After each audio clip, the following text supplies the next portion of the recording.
আসসালামু আলাইকুম। যারা এই মুহূর্তে আমার ভিডিও দেখছেন তাদের সকলকে আমার হৃদয়ের অন্তঃস্থ থেকে শুভেচ্ছা।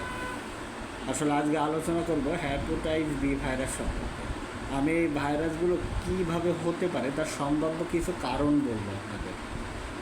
এই কারণগুলোই শেষ নয় এবং এই কারণগুলোই যে শুধু হয়ে থাকে এমনও না, আরও অনেক কারণ থাকতে পারে। তো আমি কমন কিছু কারণ আপনাদের সামনে উপস্থাপন করব, কারণ এই সময়ের বহু আলোচিত রোগ এটা, এবং এই রোগে অনেকে আক্রান্ত, অনেকে। আর এটা যদি না জেনে থাকেন এবং এই রোগ সম্পর্কে চিকিৎসা না নিয়ে থাকেন তাহলে পরবর্তীতে এটা ভয়াবহ আকার নিতে পারে। এবং ধারণা করা হয় যে এই রোগের এখনও সঠিক ওইভাবে চিকিৎসা আসেনি। তার জন্য এই রোগগুলো কী কারণে হতে পারে তার সম্ভাব্য কিছু কারণ।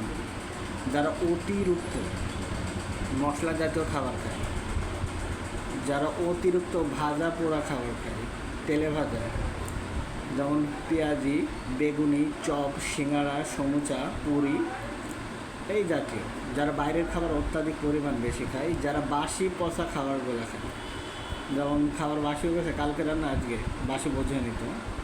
তো এই ধরনের খাবার যারা খায়, শাক সবজির মাত্রা অনেক কম খায়, ফল ফুল কম খায়, মৌসুমি ফলগুলো কম খায়, তো এই সকল ব্যক্তিদের এই রোগগুলো হতে পারে। আপনি এই রোগগুলো হলে দেখবেন আপনার প্রচুর পরিমাণ শ্বাসকষ্ট হচ্ছে, প্রচুর। আপনি রোদে গেলে রোদ সহ্য করতে পারবেন না।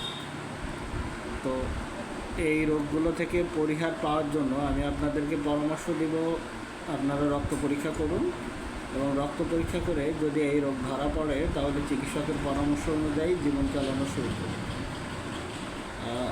সচেতন হন, সচেতন করুন।